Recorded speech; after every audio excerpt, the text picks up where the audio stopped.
Bonjour à tous. Malgré le prix attractif de la modification de base avec un 4 essence, ce Q7 n'est pas demandé parmi nous. Après tout, pour un crossover de 2 tonnes, un moteur de 2 litres, même 252 chevaux, ne suffit pas. Et cela ne brille pas par sa fiabilité. Pendant toute la période de production, le moteur a été modernisé à plusieurs reprises, mais il n'a jamais été possible de se débarrasser complètement de divers problèmes. Il continue de consommer beaucoup d'huile moteur, mais pas dans des volumes aussi importants qu'auparavant, il étire les chaînes de distribution et nécessite un nettoyage périodique de la soupape de recirculation des gaz d'échappement.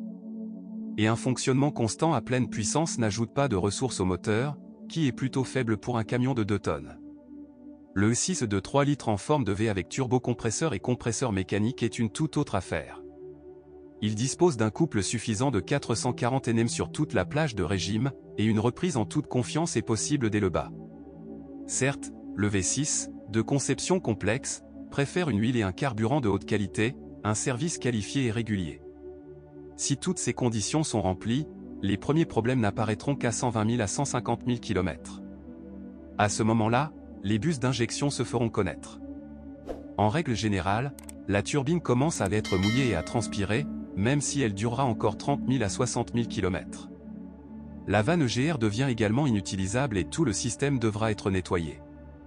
La chaîne de distribution peut s'étirer avant la durée prévue de 200 000 km. Pour le remplacer, vous devez retirer ou suspendre le moteur. Les supports de moteur, la pompe à eau et les bobines d'allumage individuelles sont menacés.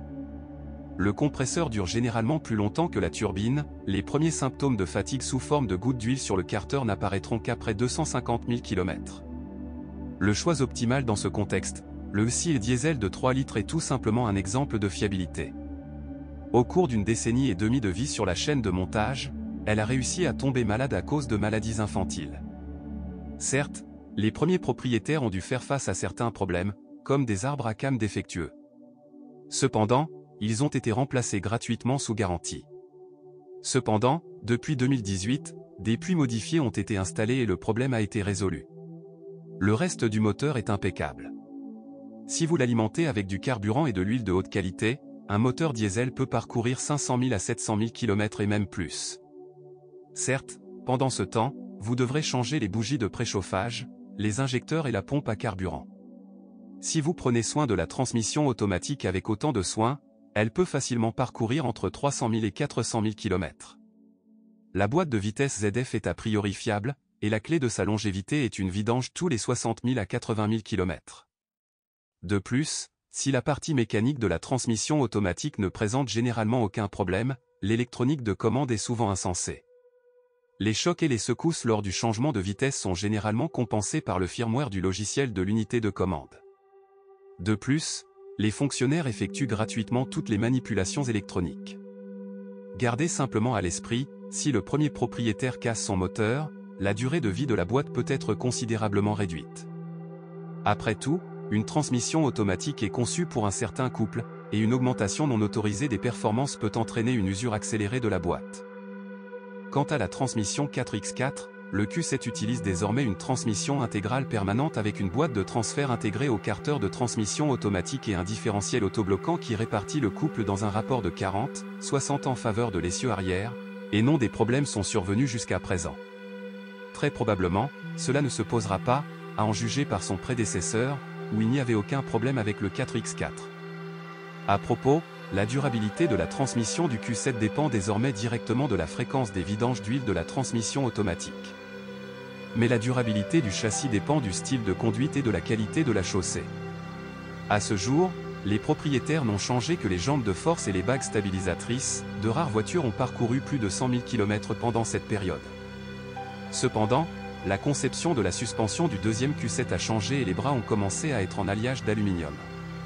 Par conséquent, lors du remplacement des silencieux et des rotules usés, vous devrez les mettre à jour ainsi que les leviers. Rappelons que des versions coûteuses du crossover sont disponibles avec un châssis et une suspension pneumatique entièrement contrôlée. Et de telles délicatesses techniques pourraient nécessiter des dépenses considérables à l'avenir. Par exemple, la crémaillère de direction électromécanique a déjà été changée plusieurs fois sous garantie. C'est pourquoi des ateliers spécialisés travaillent dur sur une version de réparation du rack. Les technologies avancées ont également affecté la carrosserie du Q7. Il est composé d'encore plus d'alliages légers que son prédécesseur. Par exemple, toutes les portes et ailes avant sont en aluminium, vous comprenez, il n'y a rien à rouiller ici. Par conséquent, des traces de corrosion sur la carrosserie de la voiture indiquent des réparations de mauvaise qualité après un accident. Les agents antigivrants laissent encore leurs traces sur les éléments chromés, après 2 à 3 hivers, le revêtement peut devenir trouble et gonflé. Parfois les portes s'affaissent. Mais le plus gros inconvénient réside dans l'équipement électrique. La 5e serrure de porte et les vitres électriques, le MMI multimédia, les systèmes d'entrée sans clé et start-stop fonctionnent périodiquement, la synchronisation des zones de température de la climatisation est souvent perturbée et l'électronique du moteur et de la boîte de vitesse fonctionne mal. En règle générale, les défauts disparaissent après le redémarrage du moteur ou le retrait des bornes de la batterie. Et les concessionnaires les traitent également en faisant clignoter des unités de commande électronique. Ainsi, un Q7 d'occasion peut être recommandé à l'achat. Mais pour minimiser les risques, nous vous conseillons de trouver une modification bien entretenue avec un turbo diesel. En même temps, c'est une bonne idée de faire un diagnostic complet de la machine, jusqu'aux équipements électriques. Si vous possédez ou aviez un tel modèle, partagez des informations sur ce qu'il casse et comment dans les commentaires.